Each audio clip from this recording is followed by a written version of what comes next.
that way. But I like to buy the antibiotic, hormone-free chicken, meat, and that's what I like to buy, because it's, when you put that inside your body, it will not change your hormones in your body. You know, so it's available to me, and it's just me. But I try to eat healthy, and the sugars that I like to eat are I don't like high fructose corn syrup. That's not a good sugar for you. I get cane sugar, you know, at the grocery store. And here's some tips. It says cut the junk, eat out less, stick to your grocery list, cook large portions, beware of hidden sugars, and I'd like to touch real quick on the good carbs, the healthy carbs. Those include whole grains, beans, fruit, and vegetables. And they help, they digest slowly, they provide long-lasting energy, and keep blood sugar and insulin levels stable. And your unhealthy carbs are your white flours, your refined sugars, and white rice. Those are digested quickly and cause spikes in your blood sugar, and only are short-lived energy. Hmm. And you're saying anything white? Yes. Can be not good for you? Yes. Yes, the white sugars, the white rices, anything refined is not good because for it's been processed and processed of a lot of nutrients. Very good, very good. Buy the highest quality possible for the foods you eat most. This way, you will reduce exposure to things such as pesticides, herbicides, antibiotics, like I was talking about. And the organic foods, yes, they cost more, but they have more antioxidant properties in them. And use excess foods. Let's see. If possible, focus on purchasing organic, like I said, grass-fed, free-range sources of dairy and meat, because they provide concentrations of antibiotics and hormones being passed on to you. They help prevent that. And then educate. Please educate yourselves about this. And when I go to the store, I get a label, look at my label, and I do not like a lot of sodium.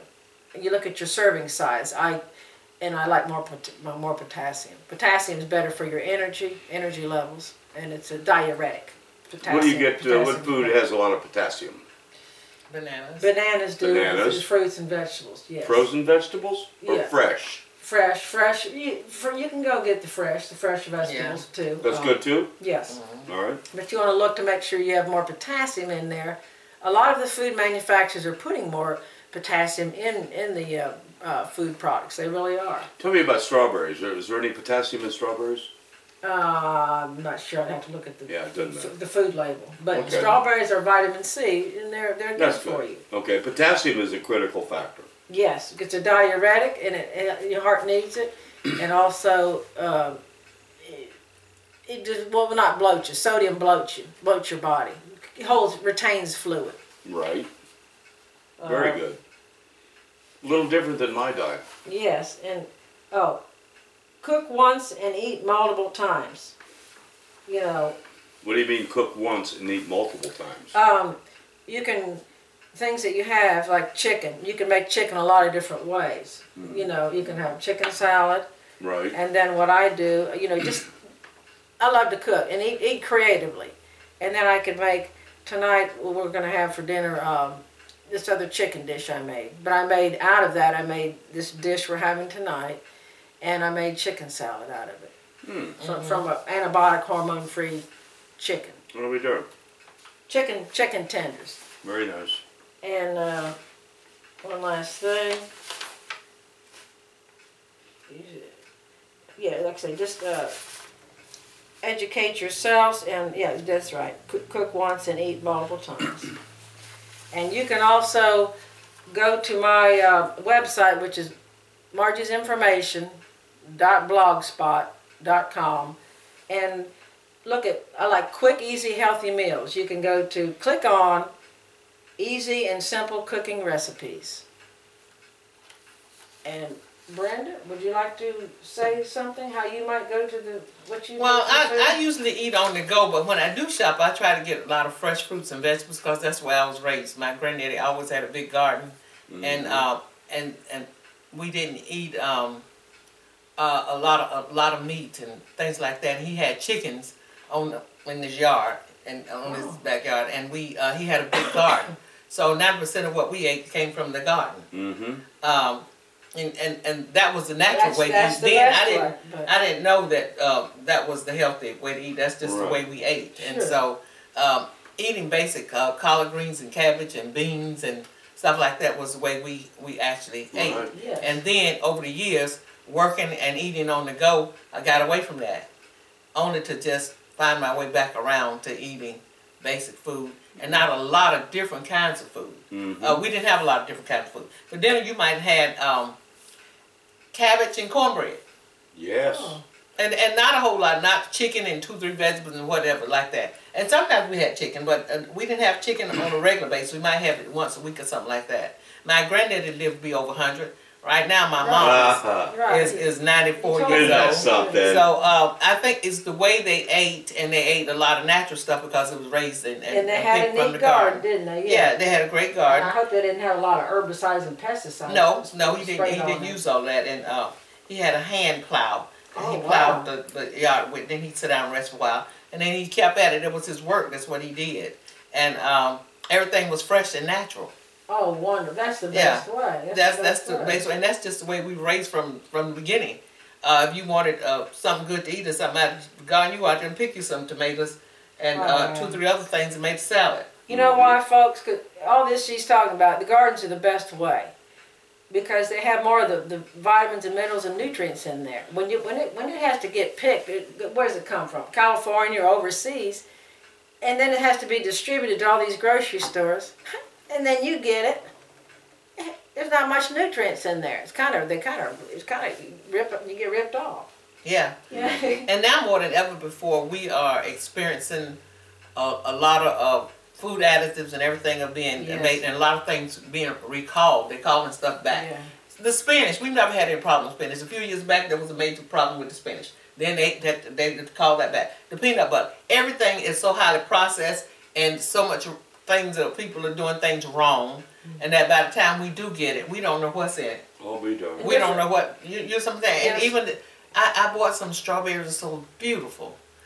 Just Yeah, the they have most the red beautiful color. strawberries, and They they have have the beautiful red color and color. everything. But when I tasted them, Oh. Were they sour? they were awful. They didn't even taste like strawberries. Yeah. Maybe they weren't. Oh I'm yeah, like, that's what another kind of thing. strawberry this is? We need Yeah. to try to purchase things in season too. Yeah, and Yeah. we purchase them in season, and we need Yeah. to purchase them local. Yeah, What locally they freshen. from local growers. That's And that's you grow your own strawberries. That's what I decided to do after I got those strawberries. And they were selling like hotcakes because they were so beautiful. Because we were under impression everybody was get some strawberries. Yeah. And then when we what amazes me that they have cloned and changed and done so many things with the food that every watermelon should have its own seeds. They have produced a lot of foods without seeds. That's not natural. Yeah, no, that's not natural. That's No, and I don't eat food Yeah. that I know that they process. Chicken breasts are this big, really great big ones. And chicken thigh, but that's because of the hormones and all the Yeah, food see, additives they put. So now we have a choice: antibiotic, Yeah. hormone free. We can get that if we'd like. Yeah. So the thing is to try to educate ourselves. Look at our labels when we go to the grocery stores. Read it. Read the labels. You know, the serving size and everything. And we just need to try to think more health consciously. I challenge you to try to think more health consciously. And you know, our health is our wealth, everyone. Yeah. And what can you do without your health? Nothing. You can't do much. Nothing. And I want to tell you one last thing. We'll close. Just think about it. I've thought about it. Nutrition is so intertwined with God because God created all this. He created it all. So nutrition is so important, and our bodies are like a temple.